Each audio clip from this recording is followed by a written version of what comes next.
প্রশিক্ষণ বিমান দুর্ঘটনার সবশেষ খবর জানাতে কর্ণফুলী থেকে যুক্ত হয়েছেন হোসাইন জিয়াদ। জিয়াদ, দুর্ঘটনা কবলিত বিমানটি উদ্ধারের তৎপরতা কেমন দেখছেন এবং আর কতটা সময় লাগতে পারে উদ্ধারে? এছাড়াও সবশেষ তথ্য আপনার কাছ থেকে জানতে চাই। মুক্তি মূলত 10:30টার পর থেকেই উদ্ধার কাজ শুরু হয়েছে। একসাথে কোস্টগার্ড, বাংলাদেশ নৌবাহিনীর বিশেষ ডুবুরি দল সহ ফায়ার সার্ভিস সবাই আসলে একযোগে উদ্ধার কাজে অংশ নিয়েছেন।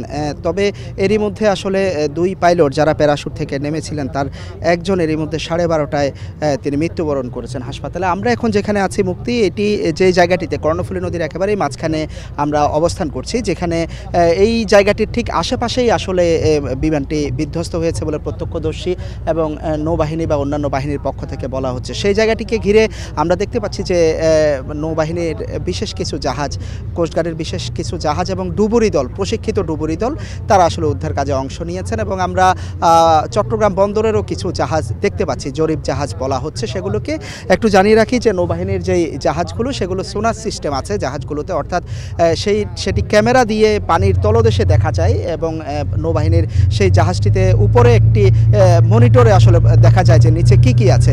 সেই জাহাজটি দিয়ে শনাক্ত করার চেষ্টা চলছে। এর পাশাপাশি বিশেষ ডুবুরি দল যারা বলছিলেন যে নদীর প্রায় যে কোনো পানির প্রায় 180 ফিট পর্যন্ত গভীরে যাওয়ার সক্ষমতা তাদের রয়েছে, কিন্তু এখানে পানির গভীরতা 30 থেকে 35 ফিট, ফলে তারা অনায়াসেই আসলে এখানে খুঁজে দেখতে পাচ্ছেন। তবে যেটি সমস্যা তৈরি করেছে সেটি হচ্ছে কর্ণফুলী নদীর মোহনার দিকে হওয়ায় এখানে পলিমাটি নেমে আসে বঙ্গোপসাগরের দিকে, ফলে এই জায়গার পানি বেশ ঘোলা।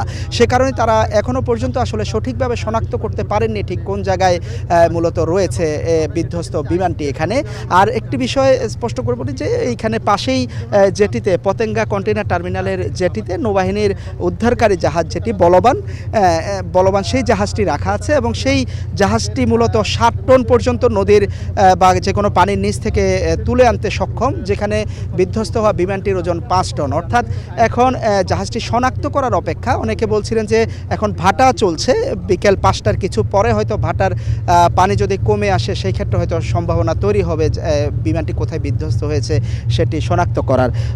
তো সেই পর্যন্ত অপেক্ষা। আরেকটি বিষয় বলে রাখি যে দুঃখজনক, যেটি স্কোয়াড্রন লিডার অসীম জাওয়াদ, তিনি দুপুর 12:30টার সময় নৌবাহিনীর যে মেডিকেল সেখানে চিকিৎসাধীন অবস্থায় মৃত্যুবরণ করেছেন এবং তিনি যেটি বলা হচ্ছে যে সোর্ড অব অনার প্রাপ্ত বিমান বাহিনী থেকে, অর্থাৎ ট্রেনিংয়ের সব জায়গায় তিনি তার দক্ষতার পরিচয় দিয়েছেন এবং তিনি বেশ কিছু বিমান পরিচালনায় আসলে দক্ষ ছিলেন।